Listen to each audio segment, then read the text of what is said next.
Join me as I challenge myself to show you how I built my business from the ground up. There are various ways to start a business. However, I will be discussing the things you need to plan and do to start a service business. In doing so, I will take you through my journey. If you have just finished university, or if you are early on in your career, then start thinking about what services you can provide easily, especially using your own skills. If you work in an industry that needs you to be in your employer's office or premises, then this will be much harder to do by yourself. For example, working in a laboratory, a car manufacturing plant, or as an engineer, or a chef or a manager in a restaurant, where you can easily work for your employer, but it would be a lot harder to do the same thing by yourself. So think of what your profession is, and can it be easily done by yourself? This is your first step. If you are in a profession where you won't be able to work by yourself, then think of how best to change to something that you can. I was lucky enough to start my career in finance, especially in accounting. In my early 20s, I qualified as an accountant. However, I was a simple accountant, so to speak. I maintained company books and accounts and learned how to run the finance department in a few small companies. As an alternate route, I could have worked for an accounting firm like PwC or KPMG, but I was not fortunate to be selected by them. Life had other plans for me. So I gained a lot of experience as an in-house accountant. I was also lucky enough to get a similar job when I moved to the UK in my late 20s. After about 5 years in the job, I felt that I needed a change. I was in my early 30s by then. I had always been curious about taxation, but was not sure what to do next. Should I find a similar job elsewhere? I was a little bit at crossroads. In my free time, I started searching for taxation courses that were available in the evenings or weekends. In terms of my personal finances, I was renting and was saving 30% or 40% of my salary each month. This was very important to me, saving for the rainy day or just making sure I had some savings. It was not easy to save, but as an accountant, I understood the importance of savings. It is therefore crucial that in your 20s and up to mid-30s, you save as much as you can, as it becomes a lot harder afterwards, especially if you start a family or buy a property. Having some savings meant I could pay for the taxation course. I even asked my employer if they would like to contribute something towards it. It is not easy asking your employer, but it's better to ask and be refused than not know if they would.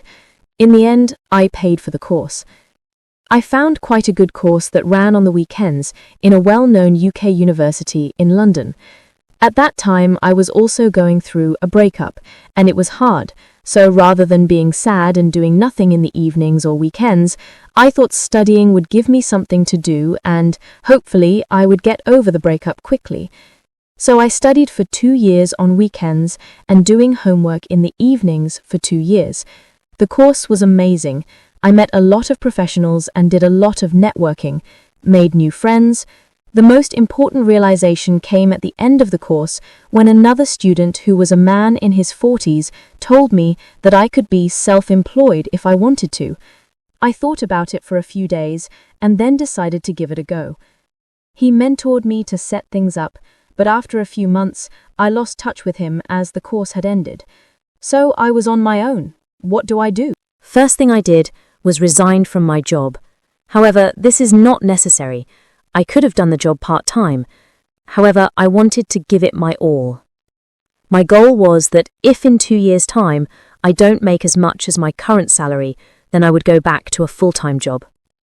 By then, I had met my partner. She was extremely supportive. So, combined with my savings and her support, I got a bit of a confidence boost.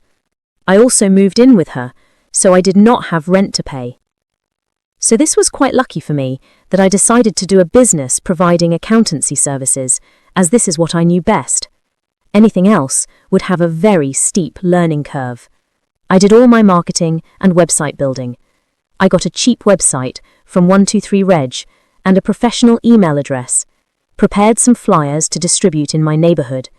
I signed up for professional business networking meetups.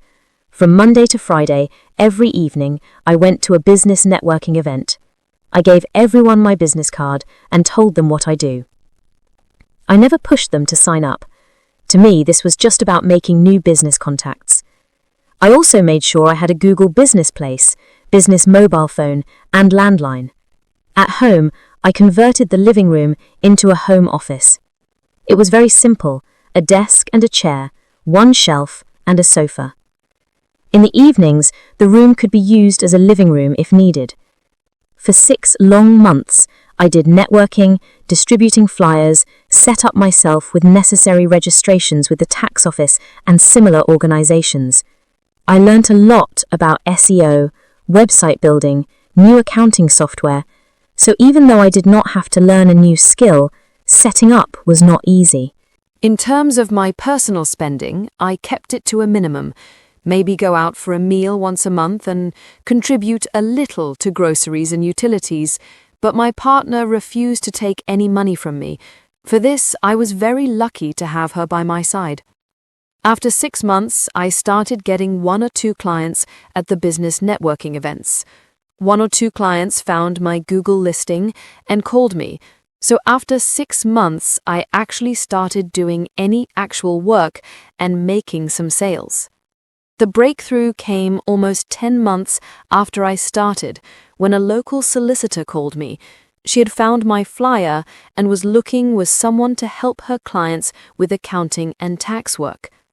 After a couple of months of working with her, she introduced me to other lawyers and professionals in the field. I pushed myself harder and continued to take on more work.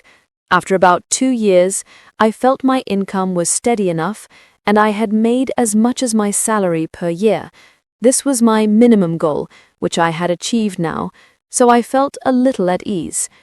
More work kept on coming from recommendations and all the contacts I had made. After 5 years, I did not need to update my website. I decided to keep it as a presence, rather than something my clients would use to contact me. After 5 years, and with the amount of workload, I had to decide if I wanted to expand the business or keep it simple with just me doing all the work. This was a very difficult decision for me. I would have loved to expand and take on employees, but this would also mean that I would be doing less of what I love to do, and it would be more about managing the employees and the office. So I decided not to expand. It is entirely your decision. If you were in a similar position and you enjoyed managing other people, then expanding cautiously is the best way forward. I have been self-employed for over 12 years now and loving every day of it. I have no regrets, and in fact, it was the best decision I ever made. Of course, second only to falling in love with my partner. In summary, the key takeaways from my journey to your journey is: at university level, choose a field that is flexible to change and gives you freedom to work for yourself in later life, but also ensure that the skill set acquired is in high demand and pays well, as this is the only way you will be able to save enough when you set out to work for yourself. In the early years of your life after university, gain as much experience as you can by working for a wide range of employers and take a proactive approach. Not only will your employer appreciate it, they may also guide you and promote you quicker. In turn, you will gain a much deeper understanding of your job and your professional skills. Once you get to late 20s or early 30s, start thinking about what part of your skill you can use to provide services to clients. If you need to pivot, then do so a little early. To pivot is to acquire another skill set in the same industry. For example, from being an accountant to being a tax advisor. The basic skills acquired remain the same, but you move to better demanded skills.